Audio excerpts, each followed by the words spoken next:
Today we're going to talk about two techniques that we can use in the middle of a competition or in the middle of a game to actually enhance our performance. Whenever we want to get into that state of zone, that optimum performance state, when we are actually performing at our best, but little things can actually shake us or move us, and it gets us out of our zone, we can fall back on two techniques that are really helpful. One of them is breathing. We breathe normally throughout our lives, but when we talk about breathing from the mental skills point of view, that you can use it to enhance your performance, what you want to do is you actually want to lower your heart rate. What we do by this is that we take a very deep breath in, and then a very slow breath out.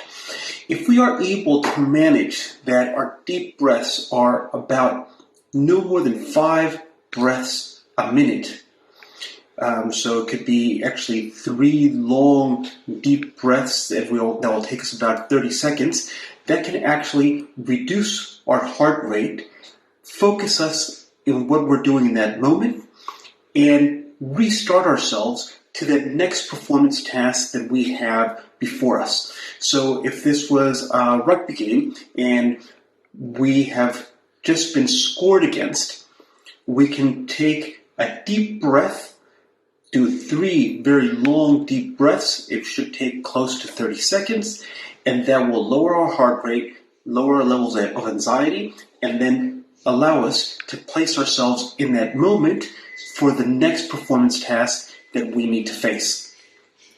If we're doing this within a team, if we're getting the whole team together to do the breathing, it is important that everybody is connected on the breaths.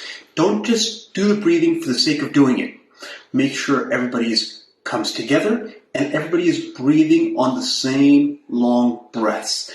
That will help, first of all, to get the cohesion of the group, to get everybody in that same situation. So if there's any kind of messaging that needs to come forward after you take your breaths, everybody is in a more relaxed state of mind, lower anxiety, lower arousal levels, lower heart rates, so they can actually take in the understanding of what's the next messaging, what's the next task that you're supposed to take on a lot better. Hopefully, this helps in regards to how we use our breathing techniques in the middle of the game.